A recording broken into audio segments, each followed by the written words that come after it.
So, kung yun yung tatlong pagbasa natin ngayong linggo, ano kaya yung pwedeng maging hibla natin? Magandang hibla para dyan. Ako na. Meron ako. Sige. Ano? Gumawa ng tama para maging handa sa pagdating ng Panginoon. Amen. Amen. So, kung yan yung hibla natin, ang maganda sigurong maging application natin or maging reflection natin ngayong linggo ay habang inaantay natin yung Panginoon sa kanyang pagdating, ano kaya yung gagawin nating paghahanda? Tulad ng sinasabi sa ating pagbasa na maging alert or be watch, huwag matulog. Ano kaya yung gagawin natin na paghahanda? Ikaw, Paul. Ikaw pa, bilang estudyante. Gumawa ng assignment. Tapos, nakasan yung grades. Franco. Bilang Katoliko, madali lang yan. Araw-araw magdadasal. Nagawa ka na ng tama. Okay. So, meron na tayong hibla, may reflection question na tayo. So, kompleto na yung ating LBS for this week.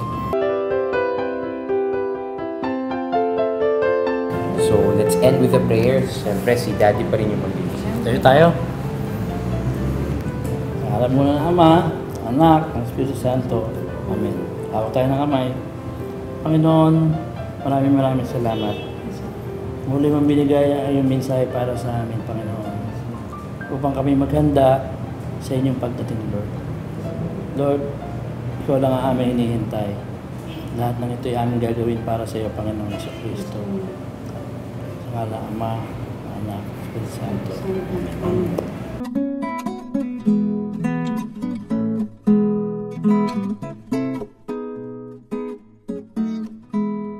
Matindi itong banal na espiritu sa pamilya ni Brother Manny Antonio at yung karunungang dulot nitong liturgical Bible study sa pamilyang ito.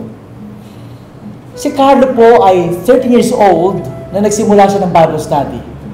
At ngayon po ay 17 years old siya. Ito naman si Paulo ay 15 years old now at si Franco ay 13 years old. Can you imagine ang pamilya mo nagba-Bible study together? At hindi lang yun. Itong batang ito ang namumuno sa kanyang pamilya.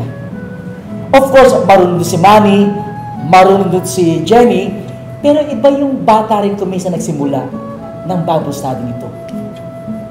Mga kaibigan, itong ating liturgical Bible study ay isang laalituntunin ay upang ipalaganap ang family catechesis sa pamilya using liturgical Bible study.